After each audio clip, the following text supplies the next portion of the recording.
Olá pessoal, tudo bem com vocês? Tudo joinha? Que maravilha! Nesta videoaula nós vamos estudar volume de gases. Vamos que vamos! Considere que um gás foi acondicionado num recipiente fechado em determinada temperatura.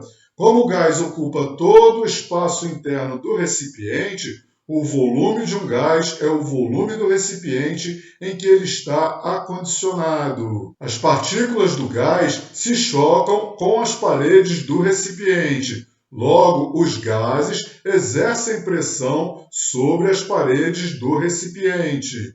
As variáveis de estado de um gás são pressão, representada pela letra P maiúscula, volume, representado pela letra V maiúscula, e temperatura, representada pela letra T maiúscula. A física nos ensina que quando um gás apresenta baixa pressão e alta temperatura, ele é considerado gás ideal.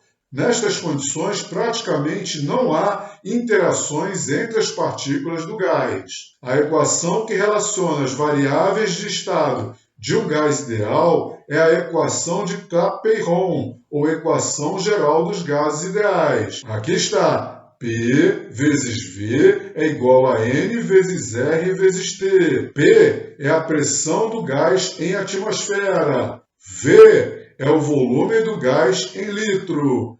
N é a quantidade de matéria ou número de mol do gás.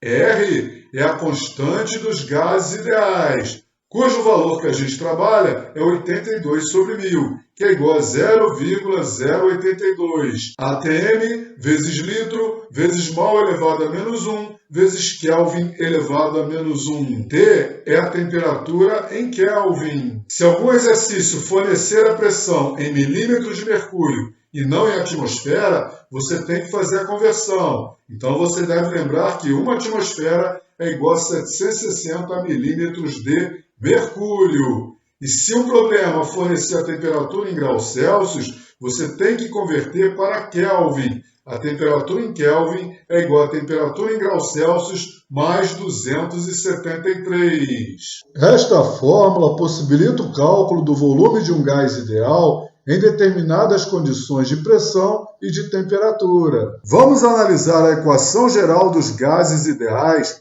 PV igual a nRT, para compreender a hipótese de Avogadro. Segundo esta hipótese, quando dois gases ideais apresentam o mesmo volume nas mesmas condições de pressão e temperatura, como R é uma constante, os valores de pressão, volume e temperatura são iguais. Logo, esses dois gases apresentam o mesmo número de mol. Como esses gases apresentam o mesmo número de mol, eles possuem o mesmo número de moléculas. Então aqui está a hipótese de Avogadro. Volumes iguais de gases ideais nas mesmas condições de pressão e temperatura apresentam o mesmo número de mol, ou a mesma quantidade de matéria. Ou seja, eles apresentam o mesmo número de moléculas. Exemplo! Calcule o volume ocupado por 1 mol de um gás ideal a 0,5 atmosfera de pressão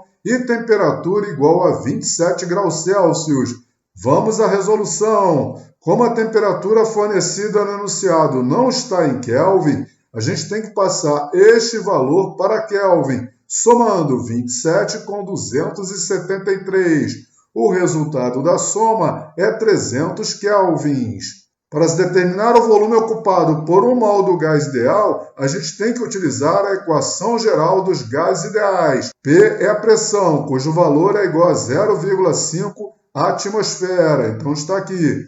V é o volume ocupado por 1 mol do gás ideal. N é a quantidade de matéria ou número de mol do gás, que é igual a 1 mol. R é a constante dos gases ideais, 82 sobre 1000. E T é a temperatura em Kelvin, 300 kelvins. A gente pode simplificar cortando estes dois zeros com estes dois zeros e sobram 82 vezes 3 sobre 10. 82 vezes 3 é igual a 246. Dividido por 10 é igual a 24,6. Passando 0,5 para o outro lado dividindo, o resultado desta divisão é 49,2 litros. Bem simples, não é? Então, beleza. É só aplicar a equação geral dos gases ideais, não se esquecendo de utilizar as variáveis de estado nas unidades corretas. Se você gostou dessa videoaula, não se esqueça de deixar aquele seu joinha bem bonitinho. E se você ainda não é inscrito no meu canal, por favor, vai lá, se inscreva já. Já estou indo. Muito obrigado por sua atenção. Até a próxima videoaula. Tchau, tchau. Fui!